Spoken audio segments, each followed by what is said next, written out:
Let me read this for you. Exodus chapter 35, verse 2 and 3. This follows the assembling of together, telling them you've got work to do.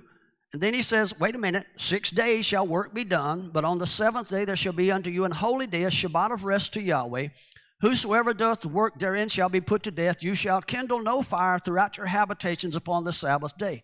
It seems to me as if I'm missing something here, because this verse 2 and 3 is parenthetically inserted in some discussions about the children of Israel being gathered together right in the middle of 14 chapters that deal with building the tabernacle. He said, no, you can't do any work.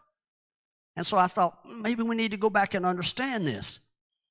If you will, there's an indisputable link between the construction of the tabernacle here and this creation account that we've been talking about. If you go back and look at the frame of reference regarding the two, go back and look at Genesis chapter 1 and Genesis chapter 2, and then look here in Exodus regarding the creation, if you will, of the tabernacle. They are both contextually related in the Hebrew language, and both reveal temple construction and creation language.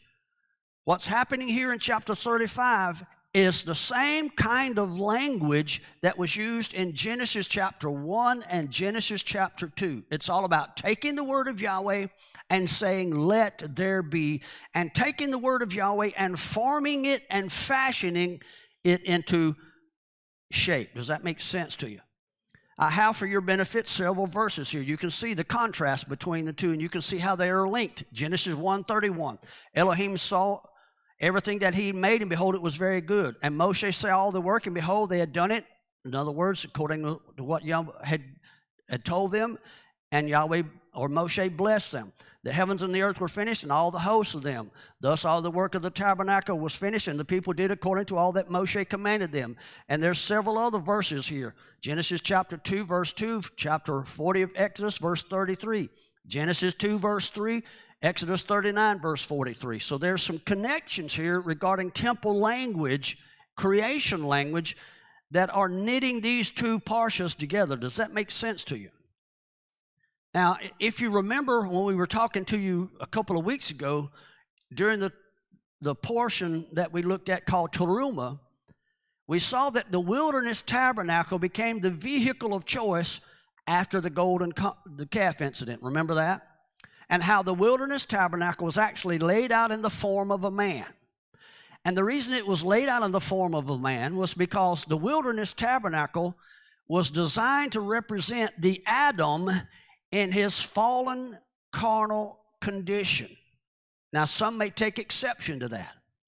But if you go back and study the wilderness tabernacle, it represents a man that had death working in him, because everything about the wilderness tabernacle had to do with the shedding of blood, death. All of the animals that were brought in, it represented death working in this tabernacle, and the need for a sinless offering of a man. The blood of the bulls and goats were supposed to suffice until a perfect sinless man would arrive on the scene.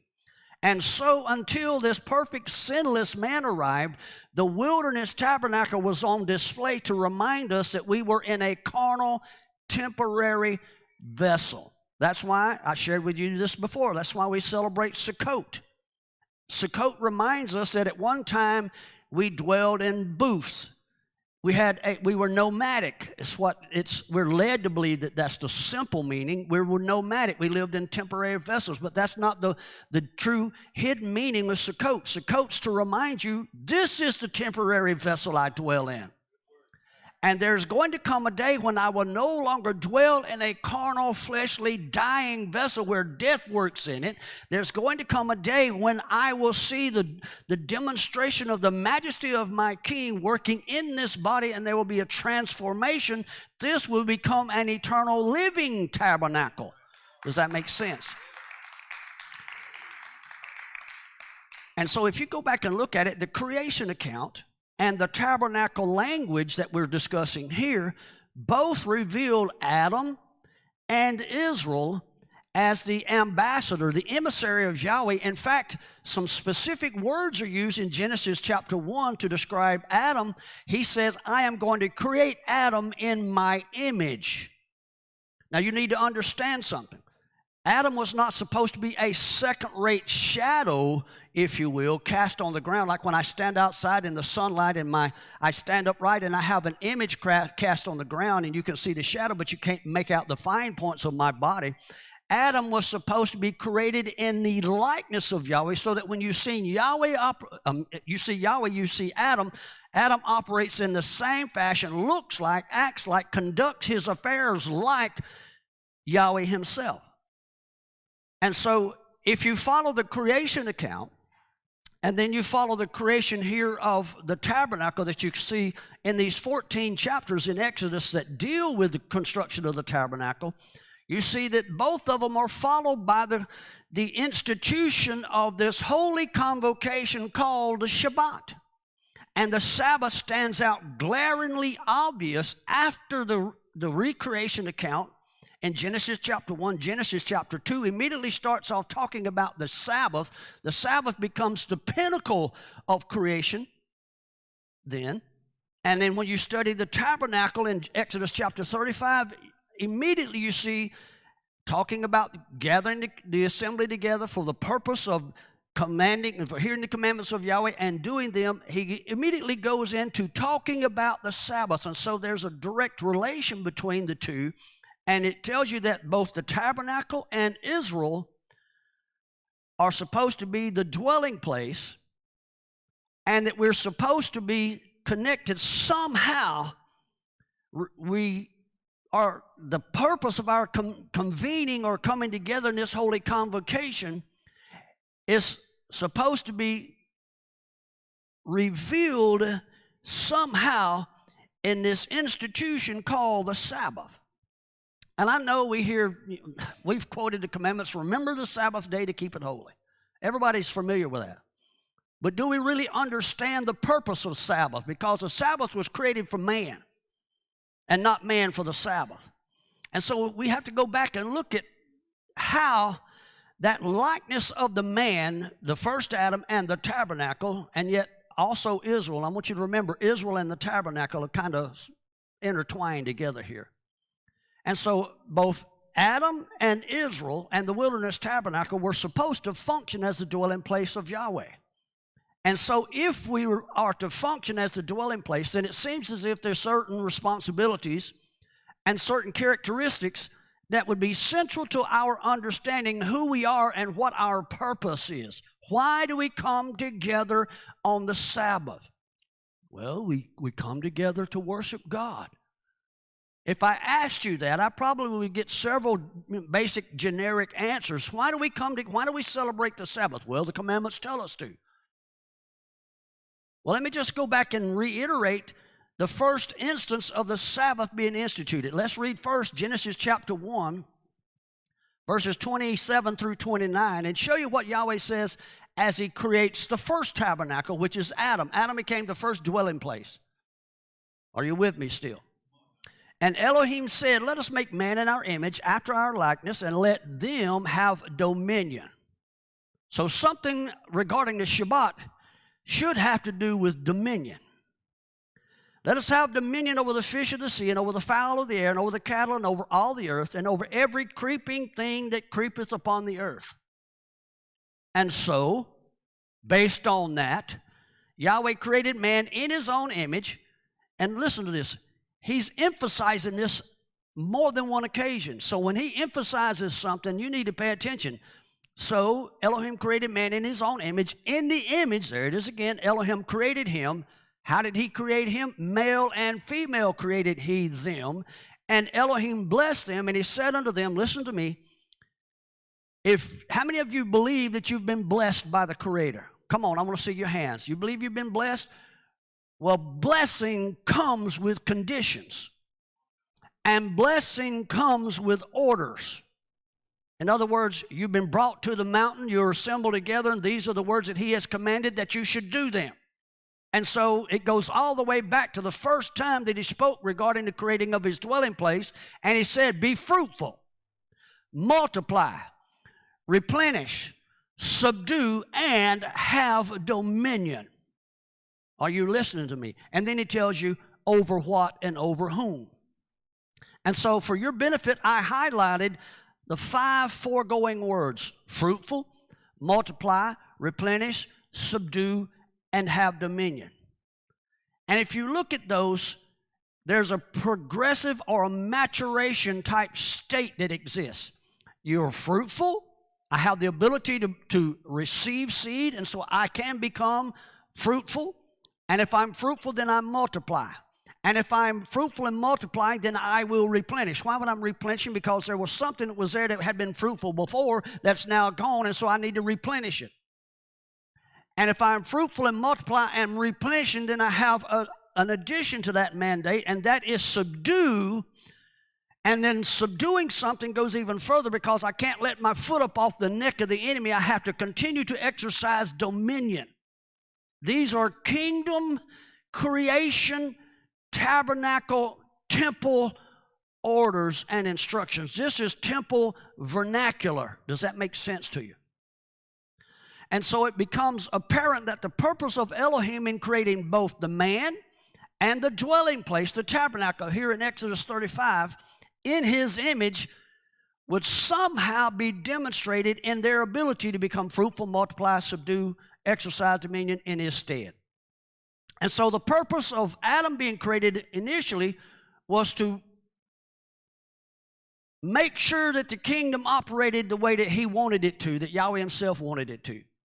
Then you fast forward to Israel. Israel was supposed to be the tabernacle of Yahweh.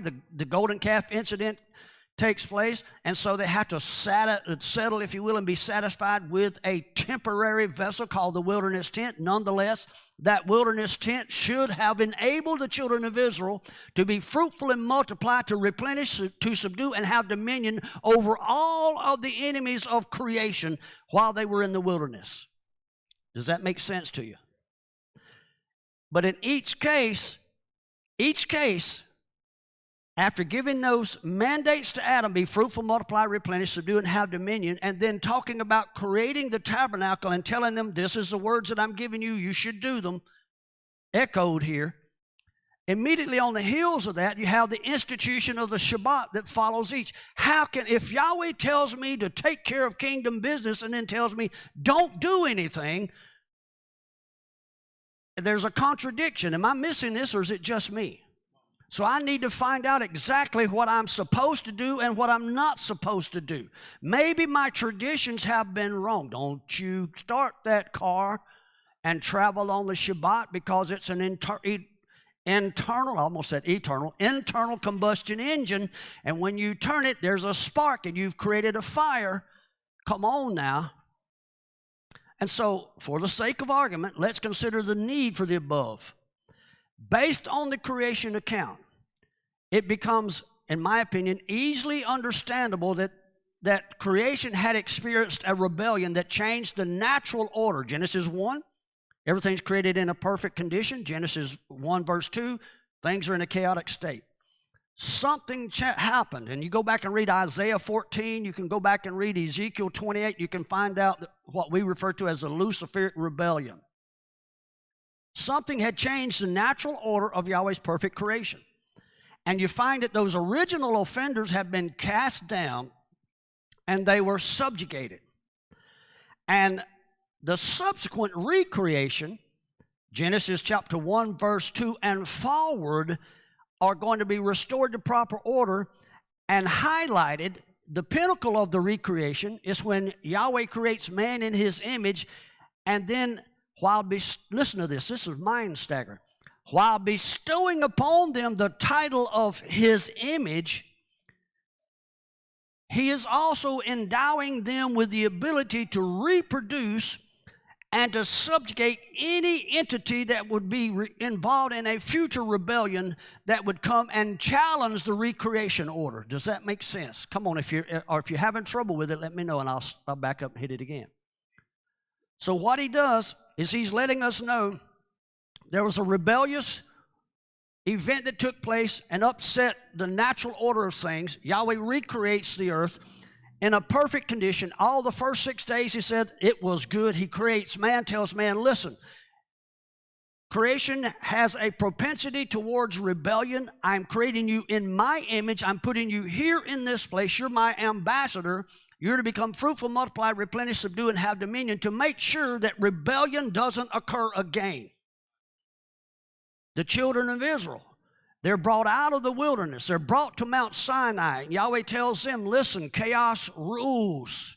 I'm bringing you into a place. I'm going to take you into the land of Canaan where, guess what? The giants, the fallen ones, were occupying it. And so there's rebellion and chaos in front of them. I'm bringing you there. It was supposed to be just an 11-day journey from Egypt to the promised land. And he's preparing them to go in and to subjugate the enemies that would upset the natural order that he had planned for the earth. We could have entered into a millennial kingdom type existence at that time if Israel had not missed their call. Does that make sense to you? This ought to excite you. And so if you go back and look at this from the beginning, you can conclude that the recreation days is what I refer to as days 1 through day 6. It seems as if Yahweh knows in advance that creation is going to descend once again into chaos and disorder. Am I right? See, nothing caught him by surprise. And so we have explained to us the creation of man. And Genesis chapter 2, it begins with Yahweh taking the man and telling him, listen, creation is going to probably descend into rebellion again, and I'm going to place you in the garden for your purpose to make sure that it doesn't happen. We know that story. Adam falls. Fast forward. We're all the way here now into Exodus 35. He's bringing Israel out of Egypt. He's telling them, listen, I'm placing you in my Gan Eden. I'm placing you, and I believe that he brought them to Mount Sinai, and Mount Sinai would have literally been the location of the original Garden of Eden. And he brought them there to become fruitful and multiply. If they had fulfilled the obligations, if they had heard the words of Yahweh and done them, they would have transformed that wilderness place into a fruitful place called Eden, and they would have went back to Eden instead of us waiting 4,000 or 6,000 years later to do that. Adam's put in the garden, told to dress it and to keep it. And the purpose of that is so that he can make sure there was no future rebellion. We know that he fell. But Adam was given certain commands. Those commands, goes with the blessing, be fruitful, multiply, and replenish. Those tools were there to allow him to carry out the instructions of Yahweh regarding the exercise of his dominions. In effect, Adam was told, here are the commands of Yahweh that you should do them. Does that make sense to you? Fast forward, Exodus chapter 35. Moshe gathers the children of Israel. Literally what Moshe is doing, Moshe is almost the same as taking the man and forming him once again in the place of Yahweh. He's forming Israel just like Yahweh would have in the garden. And Israel collectively are being allowed to stand in the place of Yahweh. They're being allowed to bring the tabernacle man together and form that tabernacle man like Adam was formed. And they're being told, these are the words of Yahweh, do them. Why do I need to do the words of Yahweh? To make sure that we don't have any more rebellion and chaos that would upset the order that Yahweh has in the earth. How many of you are exercising the words of Yahweh? Come on. Fast forward to our portion. As we've shown earlier, Moshe kahals, he summons, he convokes the assembling of Israel together in order to Shema, to hear the same Edenic tabernacle commands given to Adam, namely, expressly, to hear the words and do them, or you could say it this way, to dress it and to keep it. And then if you follow the pattern here in Exodus 35, once more, you see that there's the Sabbath work prohibitions, and it's almost as if there's a contradiction. Wait a minute, you hear the words of Yahweh and you're told to do them, and then you're told don't do any work. And there's just 2 verses, verse 2 and 3, that has to do with work prohibitions, and then it goes into further detail, and it almost seems as if it's just kind of idly thrust in there. And I've got news for you. If you don't see these kinds of things, and when you see them, go back and look and see if it fits the context, then you've done yourself a disjustice, and you'll be suffering at the hands of traditions down through the years, and you will find yourself on the Shabbat in a constricted place where you cannot really truly enjoy the Sabbath the way that Yahweh designed it, and you will not be able to be a kingdom image man who administers the rules and the government of the kingdom if you don't understand the proper kind of restrictions. Are you listening to me? Is it possible that we may have been sold a bill of goods regarding strictly limiting Shabbat work? And maybe there was an intent there to redirect us. And if you don't think so, let me remind you of what happened to our Messiah. Yeshua was sorely attacked and castigated. In fact, the reason that they had a public, quote-unquote, legal, not lawful, legal reason to execute him was because of what he did on the Shabbat. Are you listening to me? Let me just make this declaration. I made this declaration close to 20 years ago. In the days in front of you, it's going to become illegal again for you to celebrate the Sabbath, especially if you heed the commands of Yahweh and do them on the Shabbat. Now let me remind you, context is everything. And for us to understand what Moshe is saying here in Vayachel regarding the assembling, now that word assemble can mean to gather, to put something together, and it's talking specifically about Israel and the Shabbat, then we need to go back and look at both of these from the place that they're first used. So let's examine the idea of the Shabbat. Why was there a need for a Sabbath? You ever ask that question? Why would Yahweh need for you to have a Shabbat? Well, we've already talked about it. So that you could be fruitful and multiply and replenish and then subdue and have dominion. Let me ask you this. How many Sabbaths have you spent being fruitful and multiplying, replenishing, subduing, and having dominion? Come on, let's just be honest. And so let's go back and look. Let's go back and look at the preceding 6 days of creation. Each one of those are described consistently. Go back and look at it for yourself. Day 1 through 6 is described as, and the evening and the morning were. Day 1 through day 6. But it's interesting.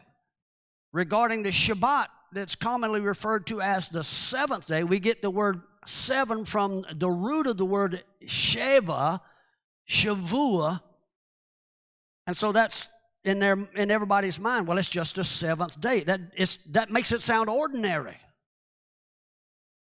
In Genesis 2, it records the 7th day as having no evening or no morning. Every other previous 6 days had an evening and a morning, but not regarding the 7th day. And so the 7th day becomes a day without a genealogy, no beginning or no end. Does that make sense to you? We're not told exactly when it began. And listen to this, just as important, you're not told that the Sabbath has ended.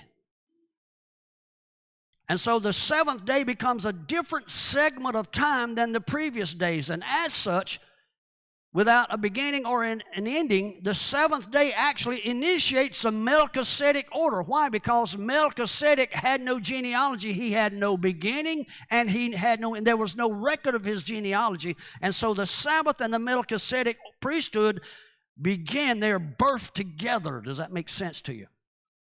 Listen to me. This is temple language. This is temple construction language that you see back here in Genesis chapter 1 and 2.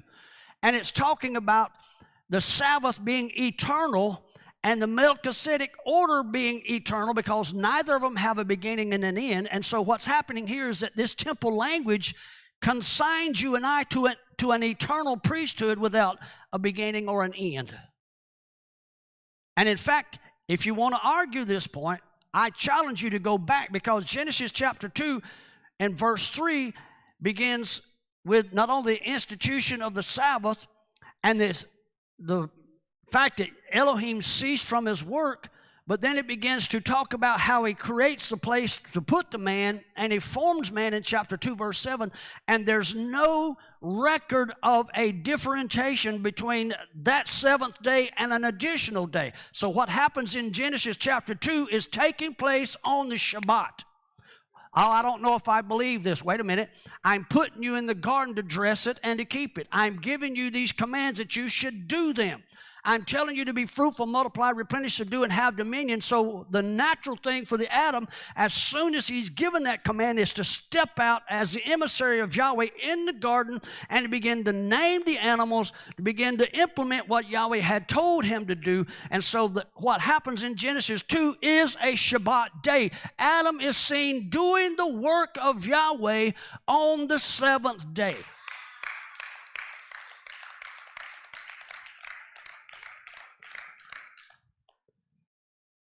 It literally, go back and read this. Genesis 2 reveals Adam literally fulfilling the above 5 steps, being fruitful, multiplying, replenishing, subduing, and having dominion. Why? How? Because he's demonstrating proper kingdom management, proper administration of kingdom authority. Anybody that challenges you when you're implementing kingdom authority and instituting kingdom rules in your life on the Sabbath, I would suggest to you, they're the ones attempting to bring chaos and rebellion rather than seeing that the proper order of Yahweh's kingdom is instituted.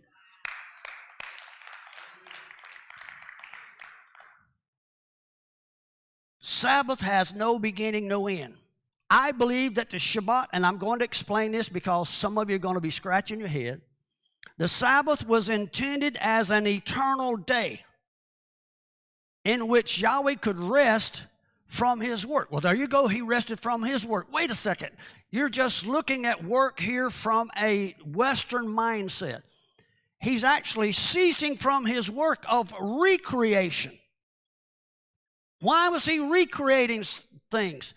Because chaos and order had ensued. When he recreates it, there's no chaos and no order. And so to stop chaos from coming back, from rebellion, from starting again, he creates this man and he sticks this man here to operate in his stead. He's ceasing putting down rebellion.